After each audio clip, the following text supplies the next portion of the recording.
السلام علیکم ورحمۃ اللہ وبرکاتہ۔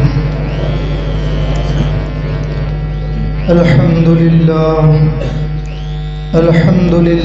نحمده ونصلي ونسلم على حبیبه الکریم، اما بعد فاعوذ باللہ من الشیطان الرجیم، بسم اللہ الرحمن الرحیم، واعتصموا بحبل اللہ جميعا ولا تفرقوا، اذکروا نعمت اللہ علیکم اذ کنتم اعداء فألف بین قلوبکم فاصبحتم بنعمته اخوانا، صدق اللہ مولانا العظیم وصدق رسوله النبی الامین المعین الکریم، ونحن على ذلك لمن الشاهدين ومن الشاكرين والحمد لله رب العالمين۔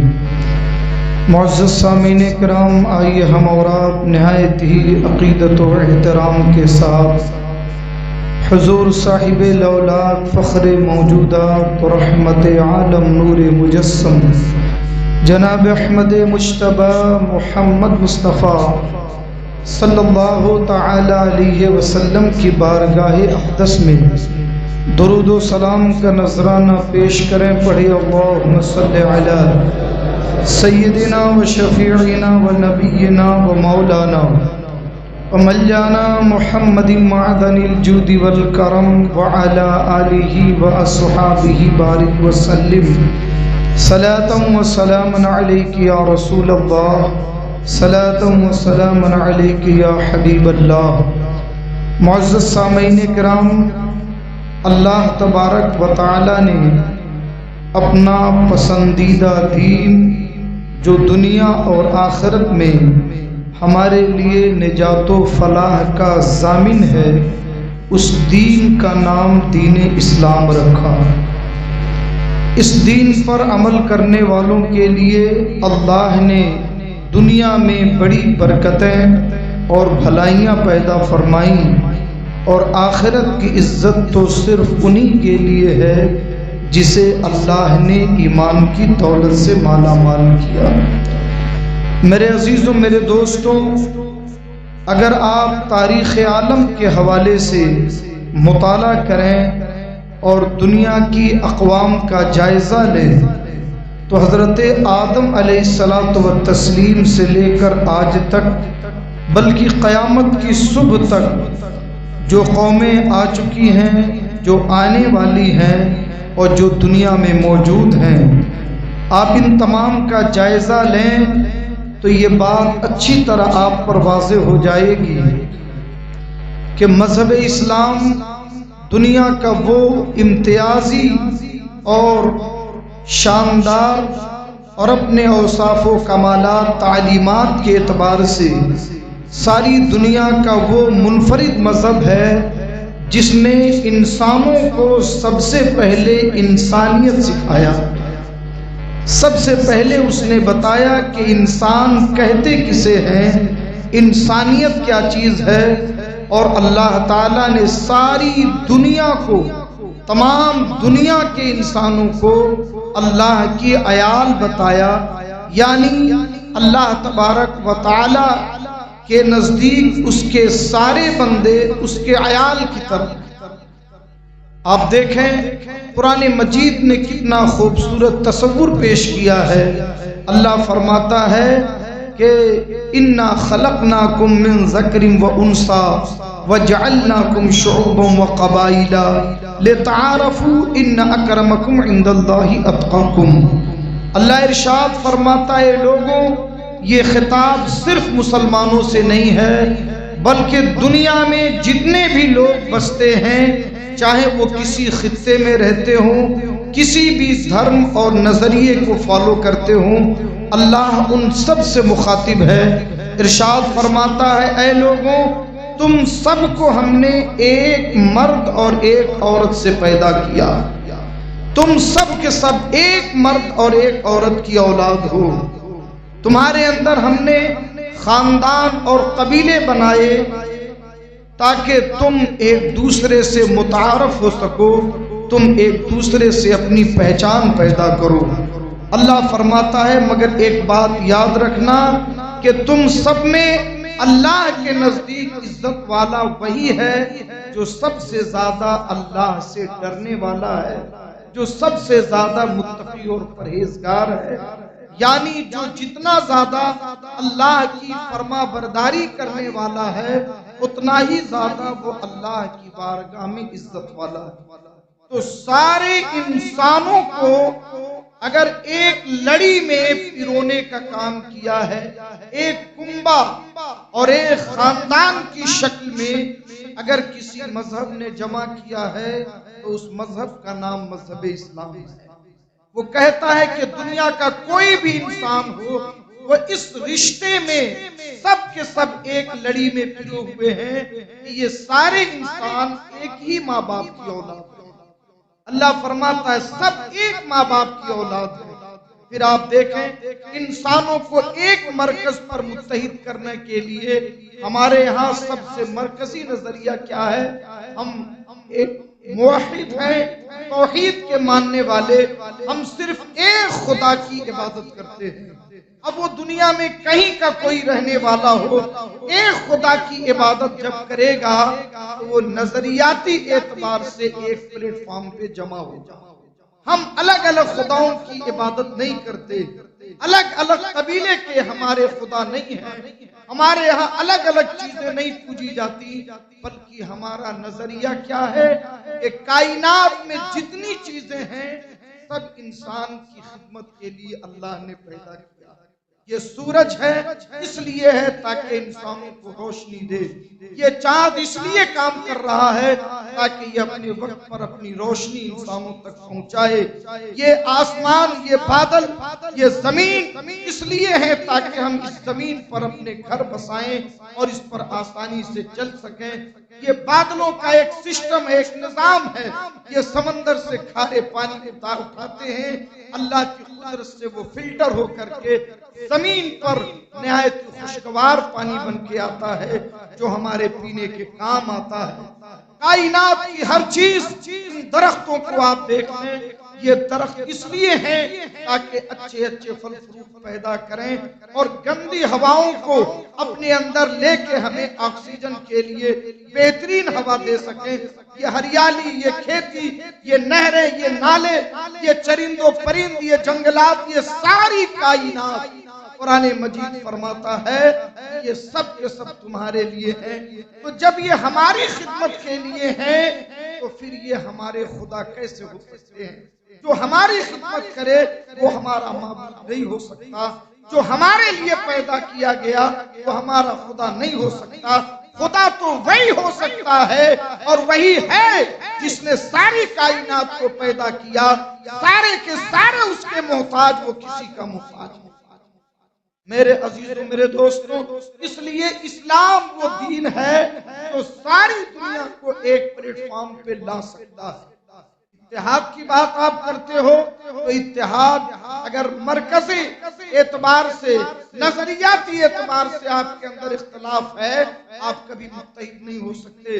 آپ کسی اور کی عبادت کرتے ہو، کسی اور کی عبادت، یہ کسی کو نہیں مانتا، یہ کسی اور چیز کی طرف بھاگتا ہے۔ اسلام نے ایک نظریہ دیا، صرف ایک خدا وحدہ لا شریک، اس کے علاوہ کوئی عبادت کے لائق نہیں۔ اب ساری دنیا کے انسان ایک ساتھ ایک پلیٹ فارم پہ جمع ہو سکتے۔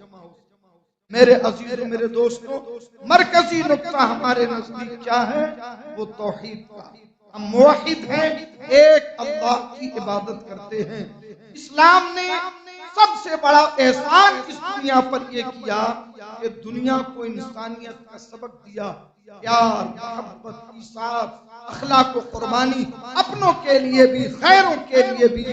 نبی کریم صلی اللہ علیہ وسلم نے پوری زندگی جس طریقے کے اخلاق کا مظاہرہ کیا اس کی مثال نہ آپ سے پہلے دنیا میں کبھی تھی نہ آپ کے بعد دنیا میں کبھی آئے گی۔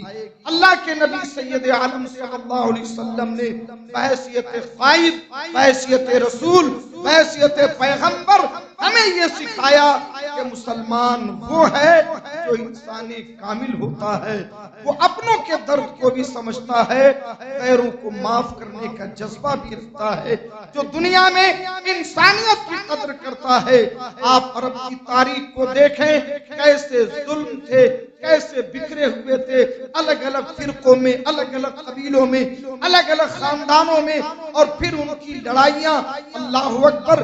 صرف اوس و خزرج کی بات کریں، یہ عرب کے دو مشہور قبیلے اوس و خزرج، ان کی دشمنی 120 سال سے چلی آ رہی، 120 سال سے، اور ہزاروں لوگ دونوں طرف سے قتل ہو چکے تھے۔ جو کسی اس قبیلے کا آدمی اس قبیلے کے کسی کو پا جاتا قتل کر دیتا، اس قبیلے کا آدمی اس قبیلے کے کسی کو پا جاتا قتل کر دیتا، مگر اسلام کی برکت سے یہ دونوں قبیلے بھائی بھائی بن گئے۔ اور صرف یہ دونوں قبیلے نہیں، بلکہ قرآن مجید نے اس پورے عرب کے خطے میں جو انقلاب برپا کیا، انسانیت پیدا ہوئی، محبت اور بھائی چارگی کی جو مثال اس سرزمین پر پیدا ہوئی، قرآن مجید نے بڑے خوبصورت انداز میں بیان کیا۔ اللہ ارشاد فرماتا ہے، اذکروا نعمت اللہ علیکم، یاد کرو اللہ کی اس نعمت کو جو اللہ نے تم پر کیا۔ اللہ فرماتا ہے، اذکروا نعمت اللہ علیکم اذ کنتم اعداء، جب تم آپس میں ایک دوسرے کے دشمن تھے، فألف بین قلوبکم، تو اس نے تمہارے دلوں کو ایک دوسرے سے جوڑ دیا، فاصبحتم بنعمتی اخوانا، تو اسلام کی برکت سے تم سب بھائی بھائی ہو گئے۔ اللہ فرماتا ہے یہ اسلام کی برکت ہے کہ تمہاری دشمنی ختم ہو گئی، تمہاری عداوتیں ختم ہو گئی، اور سینکڑوں سال کی پرانی جنگیں تمہاری سرد پڑ گئی۔ عالم یہ ہوا کہ اللہ کے نبی سید عالم صلی اللہ علیہ وسلم جب آخری خطبہ حجت الوداع کا اتنے عظیم مجمع میں، کہ اس کے بعد اتنے عظیم مجمع میں آپ نے کوئی اور خطبہ نہیں دیا، اور کوئی ایسا مجمع ہوا بھی نہیں، میرے آقا نے تقریباً 1,24,000 صحابہ کرام کی موجودگی میں یہ ارشاد فرمایا، اے لوگوں، جاہلیت کی جتنی برائیاں تھیں اور بری رسمیں تھیں، سب میں نے اپنے قدموں کے نیچے کچل دیا۔ تمہارے اندر جو ذات برادری کا تفرقہ تھا، لین دین کا، خاندانی سطح پر اور رنگ و نسل کی بنیاد پر جو تمہارے اندر اختلافات تھے، آج محمد الرسول اللہ نے ان تمام اختلافات کو ختم کر دیا۔ ارشاد فرمایا، لا فضل لعربی علی عجمی ولا لعجمی علی عربی ولا لاسود علی ابیض ولا لابیض علی اسود۔ اللہ کے نبی نے فرمایا، نہ کوئی کالا کسی گورے سے افضل ہے، نہ کوئی گورا کسی کالے سے افضل ہے، اور نہ کوئی عرب کا رہنے والا کسی عجم والے سے افضل ہے، اور نہ عجم کا رہنے والا عرب والوں سے افضل ہے۔ اللہ کے نبی نے فرمایا، اگر تم میں کوئی فضیلت والا ہے تو جو جتنا نیک ہے، متقی ہے، پرہیزگار ہے، وہ اتنا ہی زیادہ عزت والا ہے۔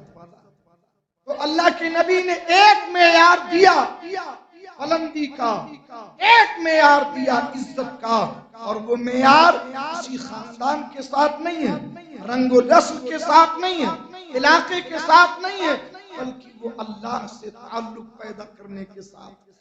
جس کا تعلق اللہ سے جتنا مضبوط ہے، اللہ کے نبی سند دے کے گئے، وہ اتنا ہی زیادہ عزت والا، اتنا ہی زیادہ ترقی اس کی اللہ کی بارگاہ میں ہے۔ میرے عزیزوں، میرے دوستوں، آپ غور فرمائیں، یہ جو دنیا کے اندر انقلاب آیا، یہ اسلام کی برکت ہے، اور یہ انقلاب دنیا کے ہر خطے میں اسلام نے پیدا کیا۔ لوگوں کی لڑائیاں ختم ہو گئیں، جھگڑے بند ہو گئے، خاندان قبیلے میں ایک دوسرے کے اندر جو فخریہ لڑائیاں چلتی تھیں، مباحثے ہوتے تھے، وہ ساری مجلسیں سرد پڑ گئیں، اور سب کو اسلام نے ایک لڑی میں پرو دیا۔ اللہ ارشاد فرماتا ہے، وَاعْتَصِمُوا بِحَبْلِ اللَّهِ جَمِيعًا، تم سب مل کر اللہ کی رسی کو مضبوطی سے تھام لو۔ اللہ کی رسی ہے کیا؟ قرآن مجید۔ اللہ کی رسی کیا ہے؟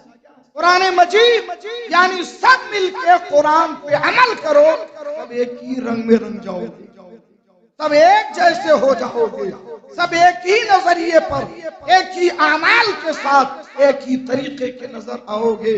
حضرت عبداللہ ابن مسعود فرماتے ہیں اللہ کی رسی سے مراد کیا ہے؟ نبی کریم صلی اللہ علیہ وسلم کے اخلاق۔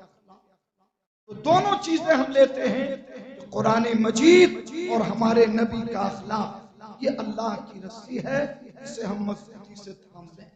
میرے عزیزوں، میرے دوستوں، یہ بات یاد رکھیں کہ دنیا، میں یہ ہمیشہ کہتا ہوں اور انشاءاللہ وقت آنے پر آپ اس چیز کو محسوس کریں گے کہ دنیا چاہے جتنا اسلام کو بدنام کر لے، جتنے جھوٹے پروپیگنڈے کر لے، مگر پناہ اسلام کے دامن میں ہی ملے۔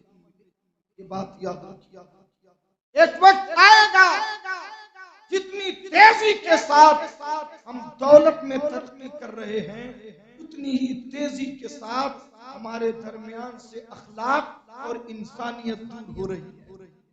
تو یہ دنیا دولت سے نہیں چلتی، یہ دنیا انسانیت سے چلتی ہے۔ انسانیت کی قدر ان لوگوں سے پوچھو، پیار اور محبت کی ایثار و قربانی کی اہمیت ان لوگوں سے پوچھو جس کے پاس چاروں طرف دولت کی ریل پیل تو ہے، مگر ان سے وہ محبت کے بھوکے ہیں، ان کے ساتھ ہمدردی کرنے والا کوئی نہیں، ان کا سچا پیار کوئی نہیں، ان کے ساتھ صحیح معنوں میں حقیقت میں ان سے دل سے محبت کرنے والا جذبہ ان میں سے کسی کے پاس نہیں۔ ان لوگوں سے آپ پوچھئے تو انہیں سمجھ میں آئے گی، مگر ایسے بھی گھر ہیں کہ الحمدللہ روکھی سوکھی کھا کر کے اللہ کا شکر ادا کر کے سوتے ہیں، مگر ایک دوسرے کے لیے قربانی کا جذبہ رکھتے ہیں، محبت کا جذبہ رکھتے ہیں۔ میرے عزیزوں، میرے دوستوں، اسلام سے بڑھ کر کے ایثار و قربانی اور محبت کا جذبہ انسانوں کے اندر کوئی دے ہی نہیں سکتا، اس لیے کہ اسلام کی بنیاد انہی چیزوں پر ہے۔ میرے عزیزوں، میرے دوستوں، آپ غور فرمائیں، اللہ کے نبی سید عالم صلی اللہ تعالی علیہ وسلم نے سب سے زیادہ اس چیز کے ثواب کے بارے میں بتایا، وہ یہ فرمایا کہ سب سے بڑا ثواب یہ ہے کہ ایک انسان دوسرے مجبور انسان کی مدد۔ اللہ کے نبی نے فرمایا کہ جب تک ایک بندہ کسی بندے کی مدد کرتا ہے، اللہ تعالیٰ اس مدد کرنے والے بندے کی مدد کرتا ہے۔ اللہ کے نبی ارشاد فرماتے ہیں کہ سب سے بڑا ثواب یہ ہے کہ تم اپنے مجبور پریشان حال بھائی کی مدد کرتے ہو۔ آپ بتائیں اس سے بڑھ کر انسانیت کے لیے اور کون سا پیغام ہو سکتا ہے؟ اس سے بڑھ کر خوبصورت پیغام انسانوں کے لیے اور کیا ہو سکتا ہے؟ حضرت ابراہیم خلیل اللہ نبی کریم صلی اللہ علیہ وسلم کے جد کریم ہیں، حضور کے جد کریم، آپ کی نسل میں بہت سارے انبیاء ہوئے، مگر سب سے بڑی بات یہ ہے کہ آپ کی نسل میں سید الانبیاء بھی پیدا ہوئے۔ حضور اکرم صلی اللہ علیہ وسلم انہی کی نسل پاک میں ہیں۔ اسلام میں بلکہ پوری دنیا میں مہمانوں کی مہمان نوازی کرنا، لوگوں کی مہمان نوازی کرنا سب سے پہلے حضرت ابراہیم خلیل اللہ نے شروع کیا۔ اس سے پہلے دنیا میں مہمان نوازی نہیں ہوتی، لوگ جانتے ہی نہیں تھے مہمانوں کی مہمان نوازی بھی کوئی چیز ہے۔ ابراہیم خلیل اللہ کا طریقہ یہ تھا، اتنے مہمان نواز کہ آپ اس وقت تک کھانا ہی نہیں کھاتے تھے جب تک کوئی مہمان نہیں آ جاتا۔ مہمان کا انتظار کرتے اور جب مہمان آتا تب شاندار کھانوں کا اہتمام فرماتے اور پھر مہمان کے ساتھ کھانا کھاتے۔ ایک بار ایسا ہوا کہ پورا دن گزر گیا، اچھا مشہور تھا ابراہیم خلیل اللہ جب تک مہمان نہیں آتا تو کھانا نہیں کھاتے، تو کوئی نہ کوئی مہمان آ ہی جاتا تھا۔ ایک بار ایسا ہوا کہ پورا دن گزر گیا، کوئی مہمان نہیں آیا، ابراہیم خلیل اللہ انتظار میں ہے۔ دوسرا دن آیا، پھر کوئی مہمان نہیں آیا، بھوک بھی لگی ہے۔ تیسرا دن آیا، اب بھی کوئی مہمان نہیں آیا، تو مہمان تلاشنے نکل گئے، مہمان کو ڈھونڈنے نکل گئے کہ کوئی مہمان مل جائے تو بیٹھ کے کھانا کھاؤں۔ تو جو راستہ آپ کے گاؤں سے گزرتا تھا، لوگ دوسرے گاؤں کو جاتے تھے، اس راستے پہ آ کے کھڑے ہو گئے، کوئی مسافر آئے گا اسے بلاؤں گا، کھانا کھلاؤں گا، پھر بھیج دوں گا۔ اتفاق سے ایک شخص آیا، آپ نے قریب آنے کے بعد اس سے فرمایا کہ بھائی تم چلو میرے گھر مہمان بنو، کھانا کھاؤ پھر چلے جانا۔ اس نے کہا بڑی اچھی بات ہے، بھوکا مسافر، اسے کھانے کی ضرورت تھی۔ وہ ابراہیم خلیل اللہ کو نہیں جانتا تھا، اور حضرت ابراہیم خلیل اللہ اسے نہیں جانتا، وہ کسی دوسری جگہ کا مسافر تھا۔ جب آپ اس کو لے کے اپنے گھر گئے، دسترخوان بچھایا، پانی رکھا، کھانا رکھا، تو آپ نے اس سے فرمایا اللہ کے بندے پڑھو بسم اللہ الرحمن الرحیم، اللہ کا نام لو اور اس کے بعد کھانا شروع کرو۔ اس نے کہا یہ اللہ کون ہے؟ تو آپ نے فرمایا اللہ وہ ہے جس نے ساری کائنات کو پیدا کیا۔ الرحمن کون ہے؟ الرحمن وہی ہے جسے ہم اللہ کہتے ہیں۔ یہ رحیم کون ہے؟ الرحیم بھی وہی ہے جسے ہم اللہ کہتے ہیں۔ یہ اس کی صفتیں ہیں، اس کا نام اللہ ہے، اس کی الگ الگ لقب ہیں، الگ الگ صفتیں ہیں۔ تو اس نے کہا ہم ان میں سے کسی کو نہیں جانتے، ہم اس کا نام نہیں لیں گے۔ حضرت ابراہیم خلیل اللہ نے اسے سمجھایا کہ بندے اللہ نے ساری کائنات کو پیدا کیا، جب اس کا نام لے کے کھائے گا تو کھانے میں برکت ہوگی۔ اس نے کہا ہم اللہ کو جانتے ہی نہیں تو اس کا نام کیوں لیں؟ اور میں نہیں جانتا کہ آپ کس کی پوجا کرتے ہو، کس کی عبادت کرتے ہو، میں تو بتوں کی پوجا کرتا ہوں، میں انہی کا نام لے سکتا ہوں، میں اللہ کا نام نہیں لے سکتا۔ حضرت ابراہیم خلیل اللہ سمجھائے پھر بھی نہیں مانا، تو آپ کو غصہ آیا، آپ نے اسے دسترخوان سے اٹھا دیا۔ اب وہ اٹھا اور چل دیا، جانے لگا۔ جب وہ چل پڑا تو حضرت جبریل امین حضرت ابراہیم خلیل اللہ کے پاس فرمایا کہ آپ نے اپنے مہمان کو کیوں ناراض کیا، اسے دسترخوان سے کیوں اٹھا دیا؟ تو حضرت ابراہیم خلیل اللہ نے فرمایا کہ جبریل تمہیں معلوم نہیں، میں نے اس سے کہا کہ اللہ کا نام لے کے کھا، اسے سمجھایا، اس نے انکار کر دیا، اس لیے میں نے اسے اپنے دسترخوان سے اٹھا دیا۔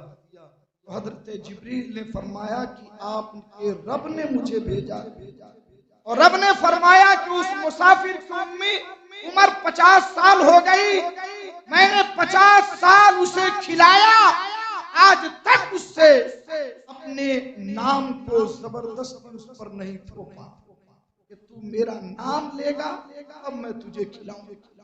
ابراہیم تو نے ایک لقمہ کھلانے کے لیے اس سے جھگڑا کر لیا، یہاں تک کہ میری نعمت اس سے چھین کر اپنے دسترخوان سے اٹھا دیا۔ حضرت ابراہیم خلیل اللہ کو بڑا عجیب لگا۔ آپ نے کہا پھر کیا ہونا چاہیے؟ ہونا یہ ہے کہ آپ کے رب نے کہا ہے کہ آپ اس مہمان کو راضی کرو۔ حضرت ابراہیم خلیل اللہ دوڑے اور وہ اپنے راستے پہ نکل چکا تھا، آپ اس کے قریب گئے، کہا بھائی چلو کھانا کھا لو۔ اس نے کہا میں نام نہیں لوں گا، تم جس کا نام لینے کی بات کرو میں اب بھی نام نہیں لوں گا۔ کہا تمہاری مرضی، مگر چلو کھانا کھا لو۔ تو اس نے کہا یہ بتاؤ کھانا تو کھا لوں گا، پہلے آپ نے دسترخوان سے اٹھا دیا، اب آپ میرے پیچھے آئے ہیں اور زبردستی مجھے لے کے جا رہے، معاملہ کیا ہے، وجہ کیا ہے؟ جب تک آپ بتائیں گے نہیں اب میں آپ کے گھر واپس نہیں جاؤں گا۔ حضرت ابراہیم خلیل اللہ نے کہا کہ میں نے جس رب کا نام نہ لینے کی وجہ سے مجھے اپنے دسترخوان سے اٹھا دیا، اسی رب نے مجھے پیغام بھیجا ہے کہ ابراہیم مہمانوں کو ناراض نہیں کرتے، اپنے مہمان کو راضی کر، میں نے 50 سال تک اسے کھلایا، اس کے ساتھ زبردستی نہیں کی، تو نے ایک لقمے کے لیے اتنی بڑی بات کر دی، اسے اپنے دسترخوان سے اٹھا دیا۔ تو اس نے کہا کیا واقعی تمہارے رب نے یہ بات کہی ہے؟ ابراہیم خلیل اللہ نے کہا ہاں، میں اپنے رب کے حکم سے ہی تیرے پیچھے آیا ہوں۔ تو اس نے کہا تو حقیقت یہ ہے جو تیرا رب ہے وہی ساری کائنات ہے، جو اپنوں کو بھی پالتا ہے، دشمنوں کو بھی پالتا ہے، جو اس کا نام لیتے ہیں اسے بھی کھلاتا ہے، اور جو انکار کرتے ہیں اسے بھی کھلاتا ہے۔ رب تو وہی ہونا چاہیے جو سب کو کھلائے۔ میں توبہ کرتا ہوں اپنے معبود سے اور تیرے معبود کے اوپر ایمان لاتا ہوں۔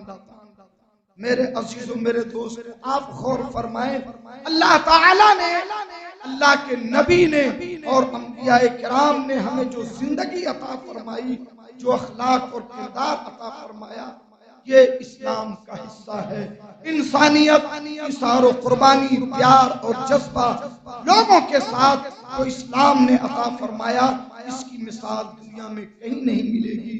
مگر ہاں، کچھ لوگ ایسے ہیں جن کا مزاج مکھیوں کی طرح ہوتا ہے، وہ پورے خوبصورت بدن کو چھوڑ کر صرف اس جگہ کو تلاش کرتے ہیں جہاں پھوڑے ہوتے ہیں، پھنسیاں ہوتی ہیں، اور اسی جگہ وہ بیٹھنا پسند کرتے ہیں۔ وہ اسلام کے نام کو داغدار کرنا چاہتے ہیں، مگر انشاءاللہ نہ وہ کر سکے ہیں، نہ کر پائیں گے، اور نہ کبھی ان کا یہ خواب پورا ہوگا۔ کتنے ایسے گزرے، نسلیں ختم ہو گئیں، آج ان کے نام و نشان باقی نہیں، مگر اسلام ہر دن ترقی کر رہا ہے۔